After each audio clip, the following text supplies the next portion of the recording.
ನಾನು ಕೇಳದ್ ಬಯಸುದು ಸೂರ್ಯರವರಿಗೆ ತಮ್ಮ ಸರ್ಕಾರ ಇದ್ದಾಗ ಇದರ ಬಗ್ಗೆ ಗಮನ ಕೊಟ್ಟಿದ್ರ? ತಮ್ಮ ಸರ್ಕಾರ ಇದ್ದಾಗ ಇದ್ರ ಬಗ್ಗೆ ಒಂದು ಪ್ರಶ್ನೆ ಕೇಳಿದ್ರ? ಡಬಲ್ ಮಾಡೋಣ ಬನ್ನಿ ಅಂತ ನೀವು ಒಂದು ಕರೆ ಕೊಟ್ಟಿದ್ರ? 7,000 ಇರೋದು ಬಸ್ಸಸ್ನ 6,000 ಇದ್ದಿದ್ದು ಔಟ್ ಟೈಮಲ್ಲಿ 15,000 ಮಾಡೋಣ ಅಂತ ಏನಾದ್ರು ಒತ್ತಡ ಹಾಕಿದ್ರ? ನಿಮ್ಮ ಸರ್ಕಾರಕ್ಕೆ ಬಿಜೆಪಿ ಸರ್ಕಾರ ಇತ್ತು, ನೀವೇ ಸಂಸದರಾಗಿದ್ರಿ, ನಿಮ್ದೇ ಕೇಂದ್ರ ಸರ್ಕಾರ ಇತ್ತು, ನೀವು ಮಾಡಿಲ್ಲ. ಇವತ್ತು ನಾವು ಈಗಾಗಲೇ ನಾವು ಬಂದ ನಂತರ 4,500 ಬಸ್ಸಸ್ಸಿನ ಪ್ರೊಕ್ಯೂರ್ಮೆಂಟ್ ಶುರು ಮಾಡಿದ್ದೇವೆ. ಆಡ್ ಮಾಡ್ತೀವಿ, 4,500 ಬಸ್ಸಸ್ ಆಡ್ ಮಾಡ್ತೀವಿ. ಇದರಲ್ಲಿ 7,000 ಇರೋದು ಫ್ಲೀಟ್ಗೆ 4,500 ಬಸ್ಸಸ್ ಪ್ರಾಸೆಸ್ ಸ್ಟಾರ್ಟ್ ಆಗಿದೆ. ಇವಿ ಬಸ್ಸಸ್ ಇದೆ. 2,000 ಕಂಡಕ್ಟರ್ಸ್ ಅನ್ನು ನಾವು ರೆಕ್ರೂಟ್ ಮಾಡಿದ್ವಿ ನಮ್ಮ ಸರ್ಕಾರ ಬಂದ ನಂತರ. ನಿಮ್ಗೆ ಮಾಡಕ್ ಬರ್ತಾ ಇರ್ಲಿಲ್ವೇ? ರಿಸರ್ವೇಶನ್ ಬಗ್ಗೆ ಅಷ್ಟು ಗಲಾಟೆ ಮಾಡಿ ಏನೇನೋ ಮಾಡಿದ್ರಿ ಅವಾಗ ಮೀಸಲಾತಿ ಬಗ್ಗೆ. ಇದು ನಿಮ್ಮ ಗಮನಕ್ಕೆ ಬಂದಿಲ್ವಾ? ಕಂಡಕ್ಟರ್ಸ್ ಬೇಕಾಗಿದೆ, BMTCಗೆ ರೆಕ್ರೂಟ್ ಮಾಡಬೇಕು ಅಂತ. ನಿಮ್ಮ ಸರ್ಕಾರ ಇದ್ದಾಗ ಏನ್ ಮಾಡ್ತಾ ಇದ್ರಿ ನೀವು? ಮತ್ತೆ ಇವತ್ತು ನೀವು ನಮ್ಮನ್ನು ಕೇಳಿದ್ರಿ, ಏನ್ ಮಾಡ್ತಾ ಇದ್ರಿ ಪಬ್ಲಿಕ್ ಟ್ರಾನ್ಸ್ಪೋರ್ಟ್ ಬಗ್ಗೆ ಅಂತ ಕೇಳಿ. ನಮ್ಮ ಸರ್ಕಾರ ಇದ್ದಾಗಲೇ ಮೆಟ್ರೋ ವೈಟ್ ಫೀಲ್ಡ್ ವರ್ಗೂ ಕನೆಕ್ಟ್ ಮಾಡಿದ್ದೀವಿ, ಎಲೆಕ್ಟ್ರಾನಿಕ್ ಸಿಟಿ ವರ್ಗೂ ಕನೆಕ್ಟ್ ಮಾಡಿದ್ದೇವೆ. ಪೆರಿಫೆರಿಯಲ್ ರಿಂಗ್ ರೋಡ್ ಕಳೆದ 25 ವರ್ಷದಿಂದ ನೆನೆಗುದಿಗೆ ಬಿದ್ದಿದೆ. ನೀವು ಈ ಕಳೆದ 25 ವರ್ಷದಲ್ಲಿ 18 ವರ್ಷ ಸುಮಾರು ನಿಮ್ಮ ಸರ್ಕಾರನೇ ಇತ್ತಲ್ಲ ತೇಜಸ್ವಿ ಸೂರ್ಯ ಅವರೇ. ಪೆರಿಫೆರಿಯಲ್ ರಿಂಗ್ ರೋಡ್ ಬಗ್ಗೆ ನೀವು ಒಂದು ಸಂಸದರಾಗಿ ಎಷ್ಟು ಬಾರಿ ನಿಮ್ಮ ಸರ್ಕಾರ ಇದ್ದಾಗ ನೀವು ಮಾತನಾಡಿದ್ರಿ, ಮುಖ್ಯಮಂತ್ರಿಗಳನ್ನು ಭೇಟಿ ಮಾಡಿ ಪ್ರೆಷರ್ ಮಾಡಿದ್ರಿ. ಪೆರಿಫೆರಿಯಲ್ ರಿಂಗ್ ರೋಡ್ ಆದ್ರೆ 73 ಕಿಲೋಮೀಟರ್ ಪೆರಿಫೆರಿಯಲ್ ರಿಂಗ್ ರೋಡ್ ಆದ್ರೆ ಬೆಂಗಳೂರಿನ ಎಸ್ಟಿಮೇಟೆಡ್ 40% ಟ್ರಾಫಿಕ್ ಸಿಟಿ ಒಳಗಡೆ ಬರದೇ ಬೇಕಾಗಿಲ್ಲ, ಹೊರಗಡೆಯಿಂದಾನೇ ಸಂಚಾರ ಮಾಡಬಹುದು. ನೀವು ಸಂಸದರಾಗಿದ್ರಲ್ಲ, 2ನೇ ಬಾರಿ ಆಗಿದ್ದೀರಿ. ನೀವು ಯಾಕೆ ಪೆರಿಫೆರಿಯಲ್ ರಿಂಗ್ ರೋಡ್ ಬಗ್ಗೆ ಇಷ್ಟು ದಿವಸದಲ್ಲಿ ಒಂದೇ ಒಂದು ಮಾತು ಆಡಿಲ್ಲ? ಸ್ಟ್ರಾಂಗ್ ವಾಟರ್ ಡ್ರೈನ್ಸ್ ಎಲ್ಲಿದ್ದಾವೆ ಆ ಬಫರ್ ಝೋನ್ ಅಲ್ಲಿ ರೋಡ್ ಮಾಡ್ತೀವಿ ಅಂತ ಕಾರ್ಯಕ್ರಮ ಹಾಕೊಂಡಿದ್ದೀವಿ. ನೀವು ಹಾಕೋಬೋದಿತ್ತಲ್ಲ. ನಿಮ್ಮಂತ ಕಾಳಜಿ ಇರ್ತಕ್ಕಂಥ ಒಬ್ಬ ದೊಡ್ಡ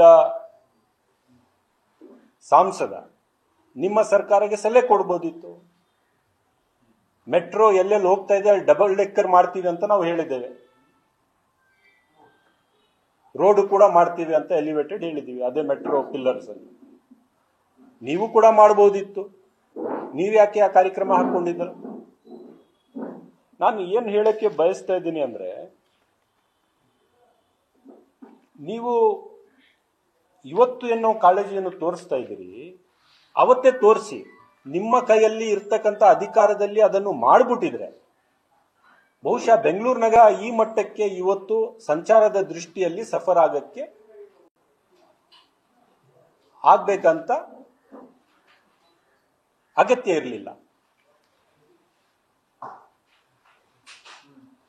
ನಾನು ತೇಜಸ್ವಿ ಸೂರ್ಯ ಅವರಿಗೆ ಒಂದು ಮಾತು ಕೇಳಕ್ ಬಯಸ್ತಾ ಇದ್ದೇನೆ.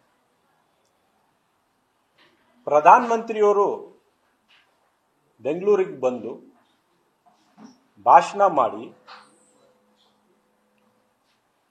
40 ತಿಂಗಳಲ್ಲಿ ಸಬರ್ಬನ್ ಟ್ರೈನ್ ಚಾಲನೆ ಕೊಡ್ತೀವಿ ಅಂತ ಘೋಷಣೆ ಮಾಡಿದ್ರು. 40 ತಿಂಗಳ ಒಳಗಡೆ ಸಬರ್ಬನ್ ಟ್ರೈನ್ ಪೂರ್ಣಗೊಳಿಸಿ ಚಾಲನೆ ಕೊಡ್ತೀವಿ ಅಂತ ಹೇಳಿದ್ರು. ಏನಾಯ್ತು ಆ ಘೋಷಣೆ? ಘೋಷಣೆ ಆಗಿ ಉಳ್ಕೊಂತು. ನೀವು ಮಾತನಾಡಕ್ ರೆಡಿ ಇಲ್ಲ. ಸಬರ್ಬನ್ ಟ್ರೈನ್ ಬಹಳ ಇಂಪಾರ್ಟೆಂಟ್ ಅಲ್ವಾ? ಮಾತನಾಡಕ್ ರೆಡಿ ಇಲ್ಲ. ಹೇಳಿದೆ ಒಂದು 3 ವರ್ಷದಿಂದ ಬಜೆಟ್ ಬುಕ್ ಅಲ್ಲಿ ತೋರಿಸಿದೆ 1 ಕೋಟಿ ಸೆಂಟ್ರಲ್ ಗವರ್ಮೆಂಟ್ ಇಂದ ಸಬರ್ಬನ್ ಟ್ರೈನ್ಗೆ. ಸೊ ಏನಾಗಿದೆ ಅಂದರೆ ಅವರು ಭಾಳ ದೊಡ್ಡದಾಗಿ ಮಾತಾಡಿದರೆ ಭಾಳ ಸಂತೋಷ. ಆದರೆ ಒಂದು ಮಾತು ಅವ್ರಿಗೆ ಮತ್ತೆ ನಾನು ಕೇಳಕ್ಕೆ ಬಯಸ್ತೇನೆ. ಎಲ್ಲೋ ಲೈನ್, ಮೆಟ್ರೋಯಿನ yellow line, Jayanagar to electronic city ರೆಡಿಯಾಗಿ 1 ವರ್ಷ ಚಾಲನೆ ಮಾಡೋದಕ್ಕೆ ನಮ್ಮಿಂದ ಸಾಧ್ಯವಾಗಿಲ್ಲ. ಯಾಕೆ ಸಾಧ್ಯವಾಗಿಲ್ಲ ಅಂದರೆ ಕೋಚಸ್ ಇರಲಿಲ್ಲ. ಕೋಚಸ್ ಸಪ್ಲೈ ಮಾಡ್ತಕ್ಕಂಥ ಜವಾಬ್ದಾರಿ ಕೇಂದ್ರ ಸರ್ಕಾರಕ್ಕಿತ್ತು. ನೀವೇ ತೇಜಸ್ವಿ ಸೂರ್ಯ ಅವರೇ, ನೀವೇ MP ಆಗಿದ್ರಿ. ಮತ್ತೆ ಜಯನಗರ್ ಟು ಎಲೆಕ್ಟ್ರಾನಿಕ್ ಸಿಟಿ ಇದೆಯಲ್ಲ, ತೇಜಸ್ವಿ ಸೂರ್ಯ ಅವರ ಮತಕ್ಷೇತ್ರಕ್ಕೆ ಬರುತ್ತೆ. 1 ವರ್ಷ ಮೆಟ್ರೋ ಲೈನ್ ಇನ್ಫ್ರಾಸ್ಟ್ರಕ್ಚರ್ ಎಲ್ಲ ತಯಾರಾಗಿ 1 ವರ್ಷ ಚಾಲನೆ ಯಾಕಾಗಿಲ್ಲ ಅಂದ್ರೆ, ನಿಮ್ಮ ಕೇಂದ್ರ ಸರ್ಕಾರ ಅಲ್ಲಿಗೆ ಕೋಚ್ ಕಳಿಸೋದಕ್ಕೆ 1 ವರ್ಷ ಡಿಲೇ ಮಾಡಿದ್ದು.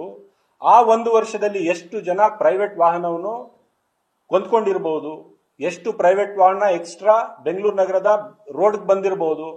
ಇದಕ್ಕೆ ಹೊಣೆ ಯಾರು? ಕೇಂದ್ರ ಸರ್ಕಾರ ಮತ್ತೆ ತೇಜಸ್ವಿ ಸೂರ್ಯ ಅವರಲ್ವಾ? ಆವಾಗ ಯಾಕೆ ಸುಮ್ಮನೆ ಇದ್ರಿ? ನಮ್ಮ ಮೇಲೆ ನೀವು ಮಾತಾಡ್ತಾ ಇದ್ದೀರಿ, ಮೇಕ್ ಇನ್ ಇಂಡಿಯಾ ಅಂತ ಹೇಳ್ತಾ ಇದ್ದೀರಿ. 11 ವರ್ಷದಲ್ಲಿ ಇವತ್ತು ಕೂಡ ಚೈನಾದಿಂದ ತಯಾರಾಗಿರ್ತಕ್ಕಂಥ ಕೋಚಸ್ ಇವತ್ತು ನಾವು ಮೆಟ್ರೋಗೆ ಬಳಕೆ ಮಾಡ್ಬೋದು. ಇವತ್ತು ಉತ್ತರ ಕರ್ನಾಟಕಕ್ಕೆ ಒಂದು ಮೆಟ್ರೋ ಕೋಚ್ ಮ್ಯಾನುಫ್ಯಾಕ್ಚರಿಂಗ್ ಫ್ಯಾಕ್ಟರಿ ಕೊಡಿ. ಯಾಕೆ ಕೊಡೋದಿಲ್ಲ? ಯಾಕೆ ಇಲ್ಲಿ ಮ್ಯಾನುಫ್ಯಾಕ್ಚರ್ ಮಾಡೋದಿಲ್ಲ? ನಮ್ಮ ರಾಜ್ಯದ ಯುವಕರಿಗೆ ಉದ್ಯೋಗ ಯಾಕೆ ಸೃಷ್ಟಿ ಆಗಬಾರದು? ನೀವು ಅದನ್ನು ಮಾಡೋದಕ್ಕೆ ರೆಡಿ ಇಲ್ಲ. ನಮ್ಮ ಮೇಲೆ ಹೇಳ್ತಾ ಇದ್ದೀರಿ ಪಬ್ಲಿಕ್ ಟ್ರಾನ್ಸ್ಪೋರ್ಟ್ ಬಗ್ಗೆ ನಿಮ್ಗೆ ಆಸಕ್ತಿ ಇಲ್ಲ ಅಂತ. ಇವತ್ತು ಬ್ಲೂ ಲೈನ್ ಚಾಲನೆ ಕೊಟ್ಟಿದ್ದೀವಿ. Silk board to KR Puram ವೇಗವಾಗಿ ನಡೀತಾ ಇದೆ ಕೆಲಸ. ಪಿಂಕ್ ಲೈನ್ ನಡೀತಾ ಇದೆ. ಬನ್ನರ್ಘಟ್ಟ ಟು ನಾಗವಾರ ವೇಗವಾಗಿ ನಡೀತಾ ಇದೆ. ನಾವು ಎಂದಿಗೂ ಬೆಂಗಳೂರು ನಗರದ ಅಭಿವೃದ್ಧಿ ಬಗ್ಗೆ ಆಗಲಿ, ಬೆಂಗಳೂರು ನಗರದ ಇನ್ಫ್ರಾಸ್ಟ್ರಕ್ಚರ್ ಬಗ್ಗೆ ಆಗಲಿ ನಾವು ಎಂದು ಡಿವಿಯೇಟ್ ಆಗಿದ್ದವರಲ್ಲ, ಕಡೆಗಣಿಸಿದವರಲ್ಲ.